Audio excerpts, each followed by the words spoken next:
My grandfather told me that I was responsible for my father's death and took away the insurance money and kicked me out of his house. I've been staring at this blank screen for a while now, trying to figure out how to start. I guess I'll just dive in. I'm a 23-year-old guy, currently living with 2 roommates in a small, run-down apartment on the outskirts of town. Life's been pretty tough, but I'm managing to keep my head above water with my job at Super Save, the local superstore. I've been sharing this place with my roommates for about 9 months now. Before that, well, I don't really like talking about it. Whenever someone asks about my past or my family, I just shrug and say I'm alone in this world. It's easier that way, you know? No need to get into the messy details or deal with the pitying looks people give you when they hear a sad story. Work at Super Save isn't great, to be honest. My manager, Mr. Thompson, doesn't seem to like me much. I guess it's because I keep to myself most of the time. I'm not really one for small talk or office gossip. I just come in, do my job, and leave. That doesn't sit well with Mr. Thompson, who's all about team spirit and employee engagement. Last week, we had this big team meeting about improving customer service. Everyone was throwing out ideas, talking about smile campaigns and customer loyalty programs. When it was my turn, I just shrugged and said, "What we're doing is fine." Mr. Thompson gave me this look, like I'd just insulted his grandmother or something. He went on this long rant about taking initiative and showing enthusiasm, but I just tuned him out. Then there was this incident during the holiday rush. We were all supposed to greet customers with a big smile and ask if they needed help. I tried. I really did. For the first hour, I was all, "Welcome to Super Save," and "Can I help you find anything?" But after a while, it just felt so fake and exhausting. I started just nodding at people as they came in. Mr. Thompson pulled me aside and told me I needed to be more enthusiastic. I just nodded and went back to stocking shelves. What was I supposed to say? That pretending to be happy all the time was draining the life out of me? Even during lunch breaks, I usually sit alone in the break room, eating my sad sandwich and scrolling through my phone. My coworkers have invited me to join them a few times, but I always make up some excuse. Oh, I've got to make a call. Or, I need to finish up some work. It's just easier being by myself. I don't have to pretend to be interested in their weekend plans or their kids' soccer games. There was this one time when a new guy, Tim, tried really hard to befriend me. He kept asking me to grab a beer after work or join the store's bowling team. I kept refusing, and eventually, he stopped asking. I saw the hurt look on his face the last time I turned him down, and for a moment, I felt bad. But then I reminded myself that it's better this way. No attachments means no one can hurt you, right? Anyway, something really weird happened today. I got home from my shift, exhausted as usual. My feet were killing me from standing all day, and all I wanted was to collapse on my bed and maybe watch some mindless TV. But as soon as I walked in, my roommate Jake said, "Hey man, there's some old dude waiting for you in your room. Says he's your grandfather." I felt like I'd been punched in the gut. My grandfather? I hadn't seen or spoken to any of my family in years. What the hell was he doing here? With a sense of fear, I walked into my room. And there he was, sitting on my bed like he owned the place. He looked older than I remembered, his hair completely gray now, but he still had that same stern look on his face. Before I could even ask what he was doing there, he started talking. "About time you showed up," he grumbled. "I've been waiting for hours." I just stood there, frozen. He continued, "I need money. My pension's not cutting it, and I've got bills to pay." I felt anger bubbling up inside me. After all these years, this is what he comes to me for? Money? I tried to keep my voice steady as I replied, "I don't have any money to give you. I can barely pay my own bills." That's when things got ugly. He looked at me with this arrogant expression and said, "I'm your grandfather. You should be supporting me in my old age. It's your duty." There was no kindness in his voice, no request. It was a demand, plain and simple. Like I owed him something. Like he hadn't. No. I wasn't going to think about that now. I stood my ground and repeated, "I can't help you. I'm sorry, but you need to leave." He glared at me for what felt like forever, then got up and stormed out. As he left, he turned and said, "You'll regret this, boy. Mark my words." After he was gone, Jake and my other roommate, Sarah, asked what that was all about. I didn't want to get into it, so I just said, "Family stuff. Don't worry about it." Sarah looked concerned. "Are you sure you're okay? Maybe you should have helped him. He is your grandfather, after all." I appreciated her concern, but she had no idea what she was talking about. "Trust me," I said. "I made the right decision." Now, hours later, I'm sitting here wondering if I did the right thing. Part of me feels guilty. He is old, and he is my grandfather. But then I remember everything that happened, and the guilt turns to anger all over again. I worked hard to build this life for myself. It's not much, but it's mine. I'm not about to let him waltz in and ruin it. Not again. I know this is a mess of a situation, and maybe I should feel guilty. But I don't. Am I wrong for standing up to him? Should I have helped him, even though he treated me like dirt? I just don't know anymore. There's so much more to this story, things I've never told anyone. Sometimes I think about opening up, about letting people in. But then I remember how much it hurts to lose people, and I close myself off again. For now, I guess I'll just keep going as I have been. Wake up, go to work, come home, sleep, rinse and repeat. It's not much of a life, but it's safe. And after everything I've been through, safe feels pretty good. Update 1. It's been a week since my last post, and things have gotten even more complicated. My phone has been blowing up with calls and messages from relatives I haven't spoken to in years. Aunts, uncles, cousins, people I barely even remember, all suddenly reaching out, and they all have the same message. I need to help my grandfather. Apparently, he's in some kind of financial trouble. I've heard everything from, he's about to lose his house, to, he can't afford his medication. Part of me wonders if any of it is true, or if it's just another one of his schemes. All this pressure has got me thinking about why I don't want to help him in the first place. I've been trying to push these memories away for so long, but I guess it's time I shared the whole story. It's not pretty, but here goes. I grew up in a different state with my mom and dad. We weren't rich, but we were happy. My mom was everything to me. I remember how she used to sing me to sleep every night, even when I insisted I was too old for lullabies. Her voice wasn't great, but to me, it was the most beautiful sound in the world. She'd make these amazing blanket forts with me on rainy days, and we'd spend hours reading stories and pretending we were explorers in a magical land. She'd use different voices for each character, and I'd laugh so hard my stomach hurt. One of my favorite memories is when she took me to the park on my 6th birthday. We had a picnic, and she'd baked this lopsided cake that looked more like a volcano than a cake, but it was perfect, because she'd made it just for me. We spent the whole day there, playing on the swings, feeding the ducks, and just talking. She had this way of making me feel like I was the most important person in the world.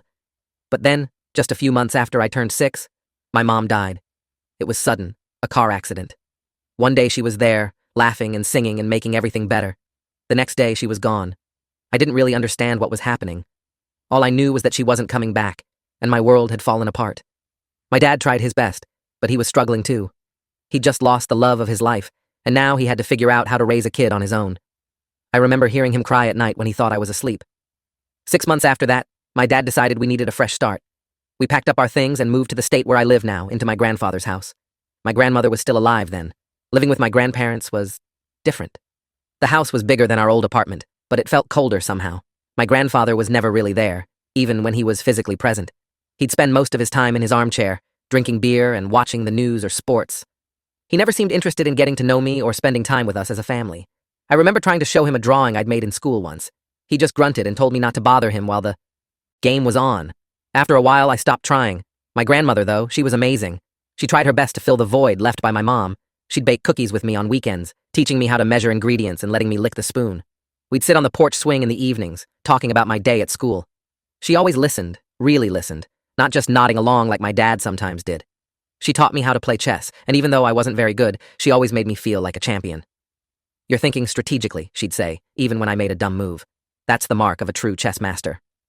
But life had more cruel twists in store for me. When I was 17, my grandmother was diagnosed with cancer. It was aggressive, and within months, she was gone.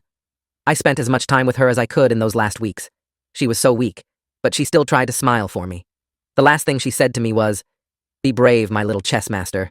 Life is full of tough moves, but you'll figure it out." My grandfather? He barely reacted. It was like he didn't even care that his wife of over 40 years had died. He didn't cry at the funeral, didn't say a word during the service. He just stood there, stone-faced, while I felt like my heart was being ripped out all over again. The next year, when I had just turned 18, my dad died in a car accident. It was like some sick joke. The same way I'd lost my mom, now I'd lost my dad too. I was devastated, completely lost. And that's when my grandfather showed his true colors. He blamed me for everything. He said it was my fault that his wife and son had died so young. "You're bad luck," he told me one night, after he'd had too much to drink. "Everything you touch turns to ash." I was too shocked and grief-stricken to argue. I just took it, thinking maybe he was right, maybe I was cursed or something.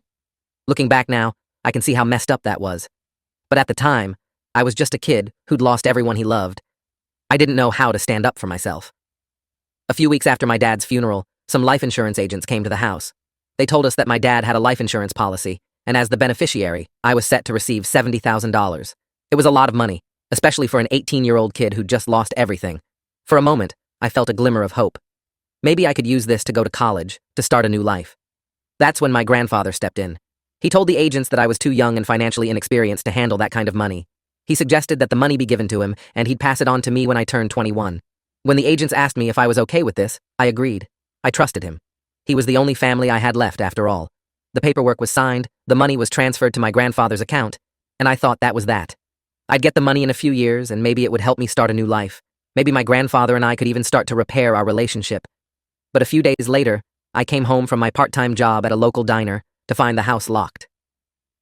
My belongings were piled up outside with a note. My grandfather had taken all the money and gone to live with his cousin in another state. The note said I needed to find a new place to live because he wouldn't let me stay in his house anymore. I stood there, staring at that note, for what felt like hours. I couldn't believe it. He'd taken everything, the money, the house, my last shred of hope.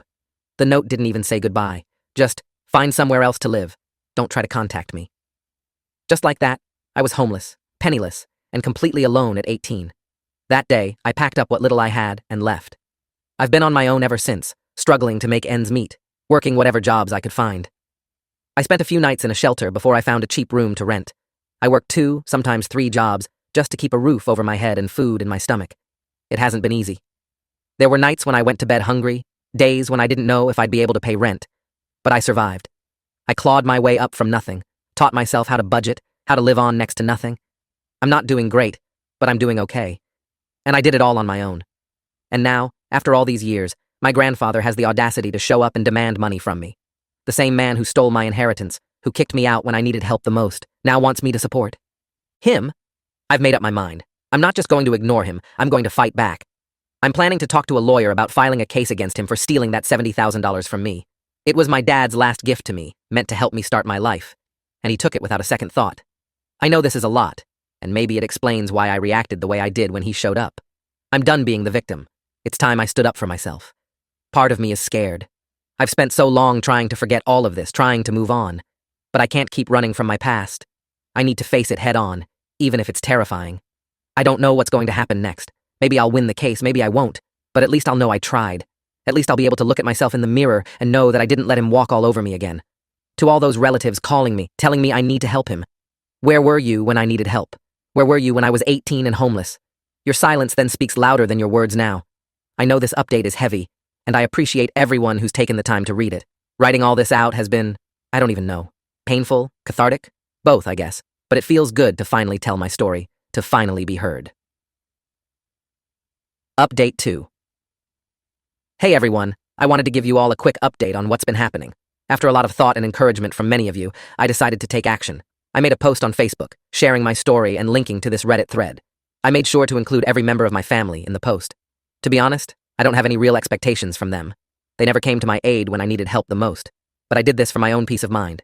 I needed to let it all out, to make my voice heard. In the post, I laid out everything. How my grandfather took my inheritance, how he kicked me out, and how he had the nerve to come back asking for money. I described the years of struggle I went through, working multiple jobs, barely scraping by, all while dealing with the emotional trauma of losing my entire family.